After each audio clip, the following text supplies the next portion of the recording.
오늘부터 4주간 매일 성경의 본문을 따르지 않고 환대를 주제로 4번에 걸쳐서 설교합니다. 이 시리즈 설교를 통해서 우리 교회를 함께 돌아보고 또 하나님이 우리에게 주신 은사를 확인하고 우리 교회가 나아갈 길을 모색하는 그런 은혜의 시간이 되기를 간절히 축복합니다. 환대라고 하는 말의 이 한자어는 반겨 맞으며 후히 대접한다, 이런 의미를 가지고 있습니다. 그리고 그리스어로 오랫동안 통용되었던 단어의 의미는 손님 사랑, 손님 대접의 의미가 있습니다. 그러니까 그리스어도 그렇고 한자어도 그렇고 의미가 비슷한 것입니다. 손님을 사랑하고 대접하여서 기뻐 맞으며 후히 대접하는, 그것이 우리 전통적인 우리 민족의 또 습성이기도 했고요. 또 많은 다른 나라 사람들도 마찬가지로 손님 사랑과 대접을 중요하게 생각했다는 것을 알게 됩니다. 이것이 이제 환대와 관련해서 우리가 보통 알고 있는 개념인데, 근데 성경을 읽어보면 환대의 의미가 상당히 깊다는 것을 보게 됩니다. 오늘 본문을 다시 한번 좀 읽도록 하겠는데요. 1절부터 5절 말씀을 같이 읽겠습니다. 여호와께서 마므레의 상수리 나무들이 있는 곳에서 아브라함에게 나타나시니라. 날이 뜨거울 때에 그가 장막문에 앉아 있다가 눈을 들어 본즉 사람 셋이 맞은편에 서 있는지라. 그가 그들을 보자 곧 장막문에서 달려나가 영접하며 몸을 땅에 굽혀 이르되, 내 주여, 내가 주께 은혜를 입었사오면 원하건대 종을 떠나 지나가지 마시옵고 물을 조금 가져오게 하사 당신들의 발을 씻으시고 나무 아래에서 쉬소서. 내가 떡을 조금 가져오리니 당신들의 마음을 상쾌하게 하신 후에 지나가소서. 당신들이 종에게 오셨음이니이다. 그들이 이르되 내 말대로 그리하라. 중동의 여름은 굉장히 뜨거워서 사람들이 전혀 활동을 할 수가 없습니다. 그래서 대부분 이 시간에는 집에 있거나 낮잠을 잔다고 하죠. 아브라함이 그 시간에 장막문에 앉아 있었는데 눈을 들어 보니까 사람 셋이 맞은편에 서 있습니다. 그래서 곧바로 달려나가 영접하고 몸을 땅에 굽힙니다.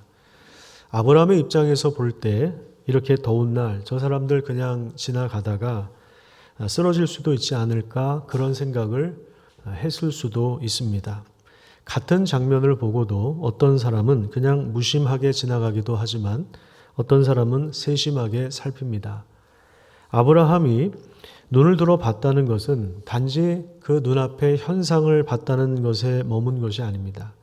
아브라함은 관심을 두지 않을 수도 있고 무더운 날이지만 외면할 수도 있었고 걱정은 되지만 나랑 상관없다고 생각했을 수도 있습니다. 하지만 아브라함은 달려나가서 그들을 환대합니다. 영접하고 땅에 몸을 굽힐 정도로 정말 진심을 가지고 그들을 대합니다. 그냥 지나가지 마시고 여기서 발도 씻고 좀 쉬면서 음식도 먹고 기력을 보충한 다음에 지나가십시오. 그렇게 이야기를 하죠. 그런데 이 본문을 볼 때마다 뭔가 조금 이상합니다. 아브라함이 너무 굽신거리는 것 같아서 그렇습니다. 이때 아브라함의 나이가 99세입니다. 적지 않은 나이입니다. 달려나가고 몸을 굽히고 할 나이가 아닙니다. 대접할 나이가 아니라 대접을 받아야 할 나이입니다. 그리고 상식적으로 생각해 보면 누가 누구에게 굽신거려야 합니까? 제가 오래전에 지리산 종주를 한 적이 있었습니다. 이 종주를 하다 보면 능선을 따라서 오르막 내리막이 이제 계속 반복이 되기 때문에 물이 없으면 큰일 납니다. 그래서 가장 중요한 것 중에 하나가 물을 충분히 확보하는 겁니다. 약수터가 어디에 있고 산장이 어디에 있고 물을 보충할 수 있는 장소, 그 거리를 계산해서 물을 충분히 가지고 다녀야 됩니다. 그걸 계산하지 않으면 낭패를 당하죠. 그래서 산에서는 물이 참 귀합니다. 근데 이렇게 지나가고 있는데 상대방 쪽에서 남자 두 사람이 오면서 지금 어디쯤인지 또 자기들이 어디로 가고 있는데 어느 정도 걸리는지를 물어보다가 너무 힘들어서 그런데 물을 좀 구할 수 있냐, 물을 좀 줄 수 있냐, 그렇게 이야기를 했습니다. 저도 남은 거리를 봤을 때, 그리고 제가 가지고 있는 그 물의 양을 봤을 때 많이는 아니지만 그래도 조금은 나눌 수 있겠다 싶어서 물을 좀 나누어 주었습니다. 이런 관계 속에서는 누가 갑입니까? 물을 주는 사람이 갑입니까? 받아 먹는 사람이 갑입니까? 목이 말라서 물을 좀 구하는 사람이 저한테 정중한 태도를 보이는 것이 맞지 않겠습니까? 근데 오늘 본문을 보면 조금 이상하죠. 지나가는 사람들이 너무 더우니까 저기 집이 하나 있는데 저희 가서 물을 좀 얻고 거기서 좀 쉬다 가면 어떨까 해서 이렇게 공손하게 우리가 조금 쉬어서 가도 되겠습니까? 라고 몸을 굽혀야 되겠죠. 그런데 반대로 오히려 대접하는 쪽에서 몸을 더 낮추고 굽신까지는 아니지만 어쨌든 굉장히 겸손하게 정중하게 예의를 갖춰서 그들을 대접하려고 하는 거죠. 아브라함은 생전 보는 사람들일 텐데 몸을 너무 낮추는 것 같습니다. 주도권을 가지고 가는 것이 아니라 주도권을 내어준 것처럼 보입니다. 여기서 이제 질문이 하나 나오는데요. 1절 말씀에 보면요. 성경은 뭐라고 이야기하냐면 여호와께서 아브라함에게 나타나셨다. 1절을 보세요. 여호와께서 아브라함에게 나타나셨다. 그렇게 이야기하죠. 그런데 2절에 보면 아브라함은 하나님을 보았다고 하지 않고 누구를 봤다고 이야기합니까? 사람 셋을 보았다. 그렇게 이야기합니다. 그러면 질문은 뭐냐면 아브라함이 이 사람들이 뭔가 특별하고 정말 하나님처럼 보여서 천사처럼 보여서 영적인 존재처럼 보여서 그렇게 대접을 했을까요? 아니면 그냥 사람인 줄 알고 대접했을까요? 히브리서 13장 2절에 보면 이런 내용이 나옵니다. 나그네 대접하기를 소홀히 하지 마라. 어떤 이들은 이렇게 함으로써 자기도 모르게 천사들을 대접했다. 이런 말씀이 나오는데요. 아브라함의 경우를 두고 한 말입니다. 자기도 모르게 손님을 대접했지만 나그네를 환대한 것인데 영적인 존재를 대접했다는 것입니다. 그러니까 아브라함은 이분들이 단순한 인간이 아니라 천사일 수도 있고 하나님일지도 모르니 내가 잘 대접하자. 그러면 내가 복을 받을 거야. 이런 계산을 하고 움직인 것이 아니라는 겁니다. 아브라함이 주인이면서도 자신의 몸을 낮추어서 정성스럽게 섬기고 대접한 이 모습을 보면서 우리가 꼭 기억해야 할 사실이 있습니다. 우리 교회도 누군가를 대접할 일들이 많이 있죠. 매 주일 아침에 노숙인들이 방문합니다. 도시 빈민들, 어르신, 독거노인분들도 옵니다. 그들에게 아침 식사를 대접합니다. 함께 예배를 드립니다. 가끔 선교사님들도 방문합니다. 개척교회 목사님들도 오시고요. 이때 우리가 대접하는 입장이라고 해서 갑의 위치에 설 수 없다는 것입니다. 사실 이 갑이라고 하는 말도 그렇고 을이라고 하는 말도 그렇고 저는 이 단어를 사용하는 것조차 불편합니다. 하지만 이해를 돕기 위해서 어쩔 수 없이 이 시대의 용어를 사용하는 점을 양해해 주시기를 바랍니다. 특히 선교사님들이 오시면 특별한 경우를 제외하고는 꼭 식사 대접을 하는데 제가 개인적으로 하는 것이 아니라 교회를 대표해서 합니다. 그래서 더 신경이 쓰입니다. 더 겸손해야 하고 더 낮아져야 한다는 사실을 늘 배웁니다. 그래서 여쭤봅니다. 선교지에 있다가 한국에 오시면 꼭 드시고 싶은 음식이 있는지 여쭤보고 메뉴를 결정합니다. 제가 먹고 싶은 게 있을까요? 없을까요? 제가 먹고 싶은 걸로 결정하는 것이 아니라 여쭤보는 겁니다. 이게 별거 아닌 것 같은데 신경이 많이 쓰입니다. 그 음식에 맞는 같이 대화를 나눌 수 있는 식당을 예약해야 되고 거리를 계산해야 되고요. 어디서 오시는지, 자가용으로 오시는지, 대중교통으로 오시는지 확인해야 합니다. 시간을 최소 2-3시간 정도 저도 내야 합니다. 시간을 쪼개서 저도 헌신하는 것입니다. 그러면서도 더 겸손하게 그분을 모셔야 합니다. 그런데 참 놀라운 일이 일어납니다. 선교사님을 대접하고 교제하는 가운데 대화를 나누는 중에 생각하지 못한 은혜를 부어주실 때가 있습니다. 하나님이 새로운 마음을 주시고 또 시야를 넓혀주기도 합니다. 저와 우리 교회를 더 복되게 하시는 것입니다. 그러니까 저와 우리 교회가 일방적으로 호의를 베푸는 것이 아닙니다. 선교사님은 대접을 받는 위치에 있지만 오히려 우리가 더 은혜를 받을 때가 있죠. 하나님이 행하시는 놀라운 일들을 보면서 감동을 받기도 하고 또 새롭게 시야가 열리는 경험을 하기도 합니다. 이번에도 군포에 있는 개척교회를 우리 선교위원회에서 방문을 했는데 방문하신 분들 이야기를 들어보면 우리가 더 은혜를 많이 받았다. 우리가 더 많이 도전을 받았다. 그런 이야기들을 많이 하세요. 이것이 바로 그리스도인의 교제입니다. 서로 오고 가는 대화 속에서 이 나눔 속에서 신비로운 하나님의 역사가 상호간에 일어나는 것입니다. 그러니까 어느 한쪽이 일방적으로 호의를 베풀고 일방적으로 뭔가를 나눠주는, 다른 한쪽은 그냥 받기만 하는 그런 관계가 아니라 이 관계 속에 하나님의 신비로운 은혜가 작동하기 시작한다는 것입니다. 상호적으로 일어나는 참 신비로운 일입니다. 본문 9절부터 보면요, 이야기의 흐름이 갑자기 바뀌어요. 8절까지는 아브라함이 손님을 정성껏 모시고 대접하는 이야기가 나오는데 9절에 전혀 좀 이야기의 흐름이 다르게 전개됩니다. 9절에 보면요, 이런 말씀이 나와요. 그들이 아브라함에게 이르되 내 아내 사라가 어디 있느냐 대답하되 장막에 있습니다. 그러니까 10절에 그가 이르시되 내년 이맘때에 내가 반드시 너에게로 돌아올 것인데 내 아내 사라에게 아들이 있으리라, 이렇게 말씀하고 있습니다. 자, 9절을 다시 한번 보십시오. 거기 보면 손님의 수가 세수로 나옵니다. 복수로 나옵니다. 그런데 10절을 보시면 갑자기 단수로 바뀝니다. 그리고 그 손님의 정체, 아브라함이 사람 3명으로 봤던 그 정체가 하나님이라고 하는 사실이 드러납니다. 여기는 그냥 그가 이르시되라고 되어 있는데 세번역으로 보면 이렇게 번역이 되어 있습니다. 그때에 주님께서 말씀하셨다, 이렇게 되어 있어요. 하나님이 1년 후 약속하신 것이 무엇입니까? 반드시 너에게로 돌아올 것인데 사라에게 아들이 있으리라, 이렇게 말씀하십니다. 하나님께 구체적으로 약속을 하시는 겁니다. 아들이 잉태될 것을 말씀하십니다. 그런데 여러분, 이 내용이 전혀 새로운 이야기일까요? 처음 나왔던 이야기일까요? 아니면 전에 하나님이 주셨던 말씀일까요?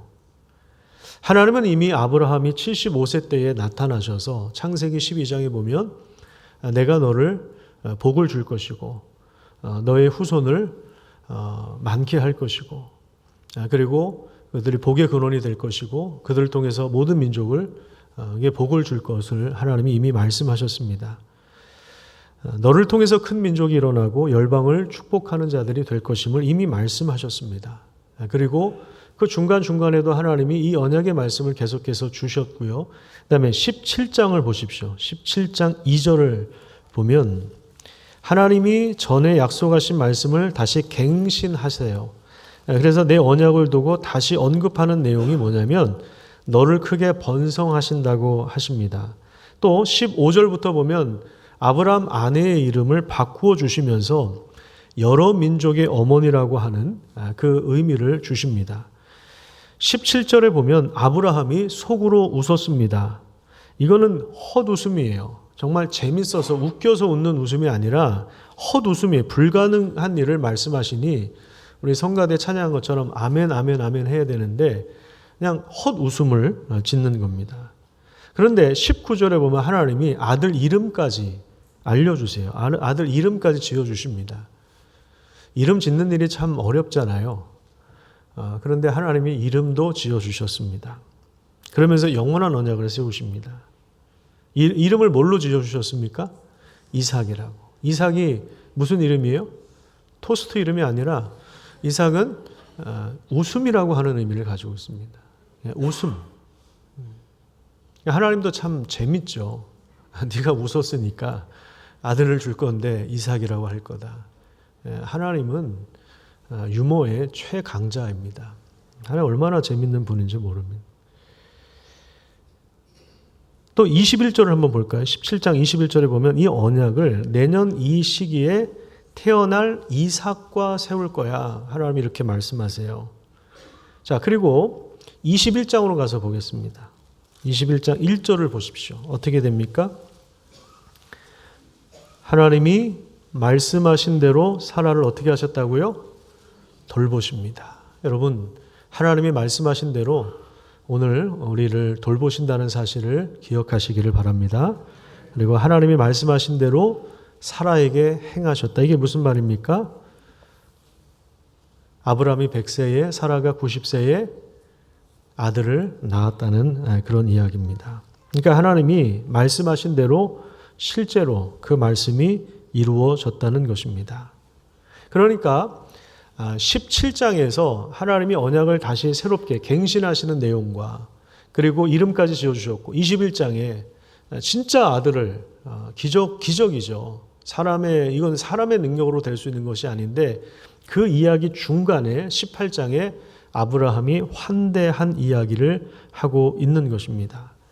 아브라함이 하나님을 잘 영접했기 때문에 하나님도 그에 상응하는 선물을 주신 것이 아닙니다.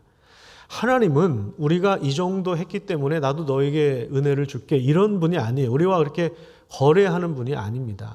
거래하는 분이 아니에요. 오히려 우리가 배우는 건 뭐냐면 아브라함의 환대를 통해서 하나님이 자신의 계획, 이미 아브라함에게 말씀하신 그 계획을 다시 구체적으로 드러내셨다는 점을 우리는 주목해서 봐야 합니다. 여러분, 이게 얼마나 불가능한 일인가 하면 11절에 보면 성경 기자도 분명히 이걸 언급합니다. 아브라함과 사라가 나이가 많아 늙었다고 합니다. 그냥 많은 정도가 아니라 99세와 90세예요. 그리고 사라에게는 여성의 생리가 끊어져서 임신 가능성이 전혀 없는 그런 상황입니다. 그러니까 아브라함도 그렇고 사라도 그렇고 하나님께서 큰 민족을 이루겠다고 말씀하셨을 때 그들을 통해서 그들 부부가 아들을 낳게 하셔서 대를 이어가게 하는 것이 아니라 처음에 그렇게 생각했을 수도 있는데 시간이 지나면서 75세 때 부르셨는데 시간이 지나면서 이게 불가능하니까 다른 그 첩을 통해서 하갈을 통해서 낳은 아들을 하나님 앞에 세우려고 하기도 했고 종 중에서 엘리에셀 가장 명석한 가장 충성스러운 종을 통해서 그 약속을 이루시려나 보다라고 생각을 하기도 했습니다. 그런데 하나님께서 말씀하시는 내용은 그거 아니야. 너의 몸에서 날자 그를 내가 통해서 이 복을 이어가게 할 거다라고 말씀을 하시는 것입니다. 하나님이 계속해서 그들에게 말씀하신 게 바로 이런 부분들이에요. 14절 말씀해 보시면 여호와께 능하지 못한 일이 있겠느냐. 지금 아브라함의 환대 가운데 식사를 나누고 대화를 하는 중에 하나님이 주신 말씀이에요. 하나님에게 능하지 못한 일이 있겠느냐. 이미 과거에 주셨던 언약의 말씀을 새롭게 기억할 수 있도록 새롭게 받아들일 수 있도록 하나님께서 다시 말씀을 주시는 것입니다. 근데 여기서 끝이 아닙니다. 그냥 아들 하나 낳아서 참 좋네. 대를 이어가겠네. 이 많은 재산 물려줄 아들이 있으니까 너무너무 좋다. 이런 개념이 아닙니다. 16절 이하에 보면 그들이 원래 가려던 목적지, 사람 셋이 원래 가려던 목적지가 어디였다고 이야기합니까? 원래 그들은 아브라함의 집이 목적지가 아니었고 소돔성을 향하여 가고 있었어요. 소돔성을 향하여 가는 그 길에 아브라함이 그들을 환대한 것입니다. 그래서 집에서 잘 대접을 받고 이제 원래 목적지대로 가려고 하는 길에 아브라함이 그들을 배웅을 합니다. 근데 이 과정에서 하나님이 또 이렇게 말씀하세요. 17절 이하에 보면 내가 하려는 것을 아브라함에게 숨기겠느냐? 아브라함은 어떤 나라가 된다고요? 강대한 나라가 되고 그냥 나라가 아니라 연약한 나라가 아니라 아주 강대한 나라가 되고 천하 만민이 그로 말미암아 복을 얻게 될 것이 아니냐. 내가 그로 그 자식과 권속에게 명하여 여호와의 도를 지켜 의와 공도를 행하게 하려고 그를 택하였다. 그렇게 말씀하십니다. 무슨 이야기입니까? 하나님은 행하시고자 하는 일을 드러내 주신다는 거예요. 내가 하려는 일을 아브라함에게 숨기겠느냐? 여러분, 하나님은 하나님의 일들을 우리에게 드러내십니다. 우리 예배 가운데 드러내십니다. 우리가 정말 하나님의 뜻을 분별하려고 기도하다 보면 하나님께서 그 뜻을 우리에게 알려주십니다. 우리의 모임 가운데서 우리가 기도할 때 하나님께서 이러한 은혜를 베풀어 주십니다. 우리 목장 모임 가운데 하나님이 하고자 하는 일들을 우리에게 드러내 주십니다. 우리가 성경을 읽으며 기도하는 중에 우리가 교제하는, 우리 그리스도인들이 모여서 교제하는 중에 하나님께서 이러한 은혜를 드러내 주시는 것입니다. 하나님이 아브라함의 아들을, 자녀들을 통해서 하나님의 법도를 세우고 의와 공도를 지키는 것, 이건 하나님의 질서와 하나님의 정의와 하나님의 사랑을 이 세상에 드러내어서 결국엔 천하 만민이 복을 받게 하려고 하는 이 원래 계획을 드러내 주시는 것입니다. 이 세상을 창조하신 목적과 우리를 하나님의 형상대로 만드신 그 목적을 드러내시는 것입니다. 그러니까 지금 아브라함의 환대를 하나님이 받으셨지만 사실은 이러한 원대한 목적을 가지고 천지 만물을 창조하시고, 그래서 우리에게 공간을 주셨잖아요. 우리가 거주할 공간, 우리가 살아갈 공간, 그리고 해와 달을 주시고 땅을 주시고 곡식을 심게 하시고 그것이 나게 하시고, 그리고 일용할 양식을 주셔서 우리를 환대하시는 하나님의 더 큰 환대에 참여하는 것, 그것을 반영하는 것, 그것이 바로 우리의 환대인 것입니다. 우리가 하나님을 환대했기 때문에 하나님이 우리에게 복을 주시는 것이 아니라, 내가 누군가를 섬겼기 때문에 하나님이 복을 주시는 것이 아니라, 이미 하나님이 우리를 환대해 주셨기 때문에 우리가 그 환대에 참여하는 삶을 살아갈 수 있는 것이죠. 아브라함의 후손은 그냥 나라가 아니라 강대한 나라가 될 것입니다. 왜 그렇습니까? 하나님의 약속으로 세워졌기 때문에 그렇습니다. 이삭은 아브라함이 100세에 난 아들입니다. 인간의 능력이 완전히 배제된 채 하나님께서 태어나게 하신 약속의 자녀입니다. 믿음의 자녀입니다. 바랄 수 없는 중에 바라고 하나님이 행하신 일들을 믿었기 때문에 아브라함은 믿음의 조상이 된 것입니다. 교회가 바로 믿음의 공동체입니다. 눈에 보이는 세상의 가치에 함몰되는 것이 아니라 보이지 않지만 하나님이 말씀하셨고 하나님이 부르셨고 하나님이 예정하셨고 하나님이 추진하신다면 그 일들이 분명히 우리 시대에 완성될 것이다, 그 일을 위하여 우리를 부르셨다라고 하는 그 믿음을 가지고 있다면 우리는 강력한 것입니다. 그래서 강한 것입니다. 건물을 지었다고 해서 강해지는 것이 아닙니다. 사람들이 많이 모였다고, 대형교회가 되었다고, 몇천 명이 모였다고 해서 강해지는 것이 아닙니다. 두세 사람이 내 이름으로 모인 곳에 나도 너희들과 함께 있을 것이다, 그들 중에 내가 함께 할 것이다 라고 약속하셨기 때문에 강한 것입니다. 전능하신 하나님이 함께 하시기 때문에 지옥의 권세가 이기지 못할 정도로 강한 것입니다. 죽음을 이기고 부활하신 주님이 함께 하시기 때문에 강한 것입니다.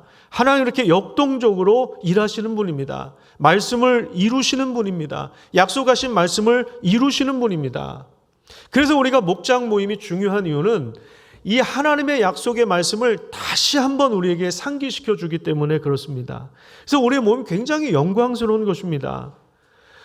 우리가 집으로 누군가를 초청할 때, 우리 목장 식구들을 환대할 때 성대하게 차리진 못해도, 아브라함처럼 소고기를 대접하지는 못한다 할지라도 우리가 라면이라도 끓여 먹으면서, 아니면 계란이라도 삶아 먹으면서, 아니면 커피라도 한 잔 대접하면서 함께 하나님을 찬양하고, 그리고 주일에 들은 말씀을 가지고 나눌 때에 그 안에서 신비롭게 하나님께서 역사하시고 은혜를 부어주시는 것입니다. 하나님 말씀을 통해서 친히 방문하시는 거예요. 약속을 다시 상기시켜 주시는 것입니다. 여호와께 능치 못한 일이 있겠느냐라고 다시 우리를 격려해 주시는 거예요. 왜? 살다 보면 말씀을 잊어버리거든요. 다시 기억을 하지 못하거든요. 세상의 어떤 가치에 함몰되거든요. 우리가 세상의 흐름 때문에 우리 마음이 무너지거든요. 고난 때문에 무너지거든요. 그러니까 하나님께서 같이 모이게 하셔서 같이 나누게 하시는 것입니다. 그 일을 통해서 하나님께 전능한, 하나님이 이루지 못할 일이 뭐가 있겠느냐, 전능하신 하나님이라는 사실을 우리에게 알려주시는 것입니다. 그러니까 이거는 단순히 그냥 사람을 초대하는 일이 아니에요. 하나님을 환대하는 가장 거룩한 봉사입니다. 그러니 여러분, 목장 모임을 우습게 생각하시면 안 됩니다. 우리가 누군가를 몸을 굽혀 섬길 때 우리는 예수 그리스도를 섬기는 것입니다. 예수님이 노숙인의 옷을 입고 오실 수 있습니다. 미혼모 가정에 임재해 계십니다. 한국에 저 외국인 노동자들이 와서 돈을 벌기 위해서 공장에 또 식당에 알바를 하고 직원으로 고용이 되고 시골에서 농사를 함께 감당하고 그런 난민들 가운데 하나님이 임재해 계십니다. 피부색이 달라도 다 하나님의 형상으로 지어진 사람들입니다. 세상에서 소외되고 가난하고 굶주리고 연약한 사람들, 그런 사람들 가운데 임재해 계시는 것입니다. 그들을 우리가 섬기고 대접하고 환대할 때 우리는 하나님의 더 큰 환대, 하나님의 더욱더 놀라운 계획 안에 참여하는 것입니다. 저는 요즘에 우리 세상을 볼 때 참 무섭습니다. 저 현수막에 걸린 그 문구들을 보면요, 이 중국인들을 혐오하고, 지금도 명동에서는 확성대를 들고 다니면서 중국인을 쫓아내려고 하는, 또 어느 카페에서는 우리 카페는 중국인을 받지 않습니다. 뭐 이런 말도 안 되는 그런 이야기들이 지금 일어나고 있는 그 세상에 우리가 살고 있습니다. 여러분, 지금 하나님이 왜 소돔성을 방문하려고 하는지 아십니까? 하나님 19장을 읽어보면요, 롯의 집에 갔을 때 소돔성 사람들이 침입해 들어오려고 합니다. 끌어내라. 우리가 상관하겠다. 이거는 성관계를 맺겠다는 이야기입니다. 감히 하나님 앞에서 그런 식으로 모욕을 주고 사람을 죽이는 일들이 일어나는, 환대는커녕 사람을 쫓아내고 죽이고 망가뜨리는 일들을 하는 그런 일들이 버젓이 일어났던 사회가 소돔과 고모라 성이었습니다. 결국에 불로 심판을 당했죠. 심판당할 짓을 하고 있는 겁니다. 심판당할 짓을 하고 있는 겁니다. 그런 사회에 우리가 지금 살고 있는 것입니다. 그렇기 때문에 오늘날 이 혐오와 배제가 극에 달아 있는 그런 시대 가운데 이 환대의 의미를 교회가 정말 생각하고 성경을 읽으면 환대가 이런 의미구나. 그냥 손님 대접하는 그 정도가 아니구나. 우리 그리스도인들의 모임이 이렇게 영광스러운 것이구나. 이러한 은혜를 여러분 다시 회복하는 귀한 은혜가 있기를 간절히 축복합니다. 예전에는 우리 성도들의 집에 가면 이런 액자들이 참 많았었어요. 이건 그냥 이미지를 가져온 겁니다. 이 액자가 아니라 그렇게 검은색으로 되어 있는데 그리스도의 얼굴, 자세히 보면 그냥 점들이 이어진 것 같은데 그리스도의 얼굴의 모습이, 그 밑에 이런 문구가 있죠. 그리스도는 이 집의 주인이시오. 식사 때마다 보이지 않는 손님이시오. 모든 대화에 말없이 듣는 이시라. 이 집의 주인이 누구라고요? 여러분 아파트의 주인이 누구라고요? 누구라고요? 예수님이세요. 오늘 다 부동산 가셔가지고 그 이름을 다 바꿔놓으시기를 바랍니다. 이 집의 주인이시오. 식사 때마다 보이지 않는 손님이시죠. 모든 대화에 말없이 듣는 분이십니다. 그분이 계십니다. 그분이 우리 가운데 함께 계십니다. 여러분이 영광스러운 일을 함께 감당하는 그런 교회가 되기를 간절히 축복합니다.